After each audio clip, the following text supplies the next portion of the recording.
What's up everybody and welcome back to JCH Visuals, and today I'm going to be showing you 5 After Effects shortcuts that I wish I knew as a beginner. Now I'm a motion graphics artist and I have been for 3 years, which means I've spent 40 hours a week in this software for the past 3 years, and I have a lot of things that I want to share with you guys, so let's get into it. So the first thing we're going to start off with is basic movement in After Effects. So when you get into After Effects, this is what it looks like. This is your composition window, this is your timeline, and this is where all your footage shows up. Now I already have a composition up. If you don't know how to start a new composition, you're gonna go over here and click this little button. It's gonna bring up this window. This is your size, this is your length, resolution, frame rate. Anyways, you're gonna click OK. I'm gonna click cancel because I already have one set up, and this is what it'll bring you. It'll be a blank frame. I've added a shape into mine, just so I can show you guys how this works. So now that we're here, you're going to be defaulting with V, which is your basic one. So if you end up getting off of that somehow, you're going to press V and that'll get you back to your cursor. Now let's say you're working on a shape in After Effects and you want to move without moving the whole thing, because when you use V, it moves your shape, right? We don't want to do that. We want to be able to move across the frame without moving our shape. So we're going to press H to be able to move across without messing up our shape placement, and it stays in the same place. Right? Also, if you have a scroll wheel on your mouse, you can just press down in the middle of the scroll wheel and it does the same thing. So let's go ahead and get back to V. And now we can come in, we can come down, press H, and we can move around and do whatever we need to do in that window. Now for transitive properties, things that you're going to be able, or transformative properties, sorry. For the transformative properties, we're going to be able to change the shape, scale, rotation, position, and opacity of our objects, and this is all going to be possible with the use of keyframes, which I'll talk about in a later video, but I'm going to show you the shortcuts to get you to those places. So when you click on a layer, you can press P, which brings up position. You're going to want to hold down Shift to show the rest of them.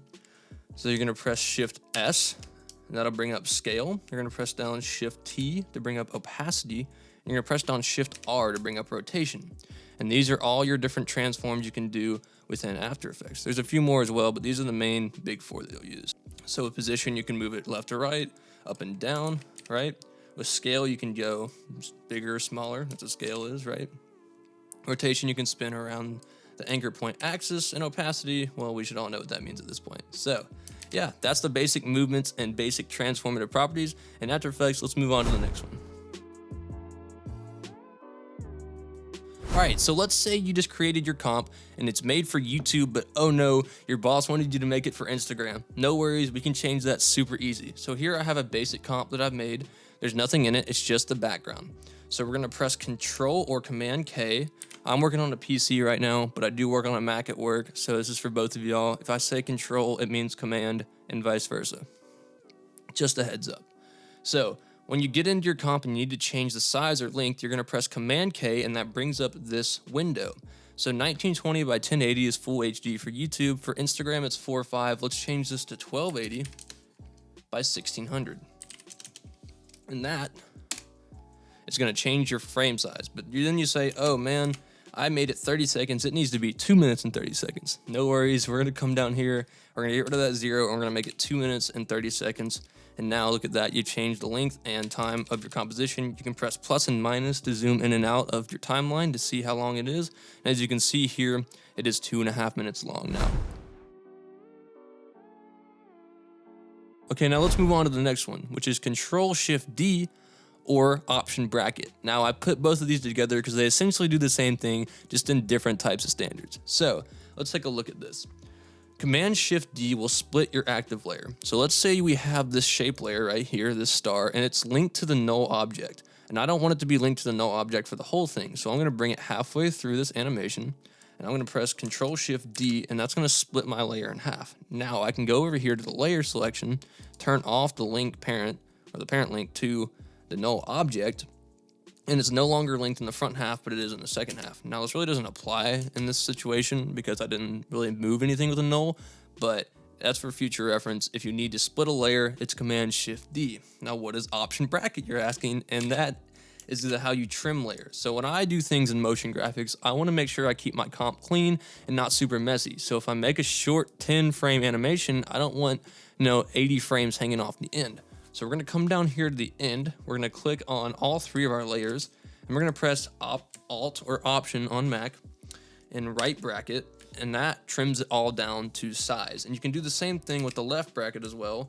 which will trim it from the left side clearly. So we're gonna get rid of that. And if you don't know, Command Z is undo and Command Shift Z is redo, but that's pretty standard across literally everything. So we're gonna Command Z that, and we're gonna go ahead and select all of them again.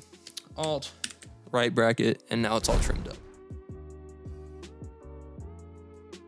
Let's move on to another one. Now this one is very important for animators. I find myself screwing up all the time doing this, and it took me forever to figure out what it was, and it's super simple. It's Command or Control Shift B. Now that centers your anchor point on your shape layer or any layer. Text layers, solid layers, anything that you use in After Effects. So as you can see, when you create a shape, it defaults your anchor point to the center of the comp. So what's an anchor point? Your anchor point is your origin, or where your object's movement originates from. So when I do a rotation on this, it's going to rotate around the anchor point like this, which can be fine if you want to use that style of animation, but most of the times you only want to animate the object around itself. So how we're going to do that, we're going to press Control Shift B or Command Shift B, and that centers the anchor point. So now when I rotate or scale, it's going to rotate around the center axis like that, or scale around the center axis like that. And you can do this in a mass as well. So select all of your layers and then press Control Shift B to center on all of your layers. And this is super helpful as a motion graphics artist. It helps center everything up. Sometimes you'll be scaling and it scales weird and you're like, what is happening? And it's because you didn't center your anchor points. So that one's super useful. So let's move on to the last one, but it's certainly not least, and this is how to create a solid from shortcuts. Now, solids are a large majority of what I use in After Effects. Solids and shape layers are like the two biggest ones that you use for animating or using for motion and motion graphics, that kind of stuff. So these are really important to know how to do this right off the bat. So we're just gonna press Control Y, and that brings up your solid menu, and you can click right here and change the color. Let's go red, because that's been the theme of the day. And you're gonna press OK, and then you're gonna come down here and click OK as well. And this is a solid. Solids are fun. You can do any kind of thing with them. You can scale them, you can rotate them, you can do all the basic transformative properties that you can do with anything else with them.